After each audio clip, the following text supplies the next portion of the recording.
حضرت سیدنا زبیر بن عوام رضی اللہ تعالی عنہ، آپ وہ ہستی ہیں کہ جنہوں نے سب سے پہلے اللہ کے رستے میں تلوار نکالی۔ امام احمد بن حنبل نے فضائل صحابہ میں، امام ابن الاسیر جزری نے، امام حاکم نے، تمام ائمہ نے اس حدیث شریف کو ذکر کیا کہ حضرت زبیر بن عوام رضی اللہ تعالی عنہ آپ کہتے ہیں کہ میں مکہ مکرمہ میں ایک جگہ پہ آرام کر رہا تھا کہ میرے کانوں میں یہ آواز پڑی کہ محمد مصطفیٰ صلی اللہ علیہ وسلم کو شہید کر دیا گیا ہے۔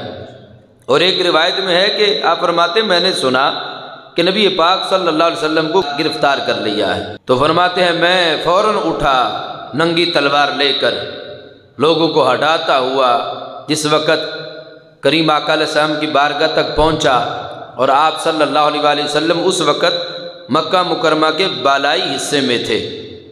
کہتے ہیں کہ رسول پاک علیہ السلام نے دیکھا کہ میرے ہاتھ میں تلوار ہے اور میں تلوار لہراتا ہوا آ رہا ہوں، تو رسول کائنات علیہ السلام نے پوچھا ما شانوں کا، کیا مسئلہ ہے آپ کے ساتھ، آپ نے تلوار کیوں نکالی ہوئی ہے؟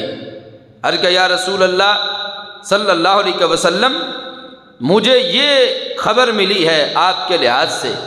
تمہارے آقا علیہ السلام نے فرمایا اگر یہ سچی ہوتی تو تم کیا کرتے؟ تو عرض کہ یا رسول اللہ صلی اللہ علیہ وسلم، میں ان کافروں کی تمیز کیے بغیر ان کو تلوار کا مزہ چکھا دیتا۔ یہ جواب سن کے ہمارے آقا صلی اللہ علیہ وسلم نے حضرت زبیر بن عوام رضی اللہ تعالیٰ عنہ کے لیے بھی دعا کی اور ان کی تلوار کے لیے بھی دعا فرمائی۔ ان کے لیے بھی اور ان کی تلوار کے لیے ہمارے آقا علیہ السلام نے دعا فرمائی۔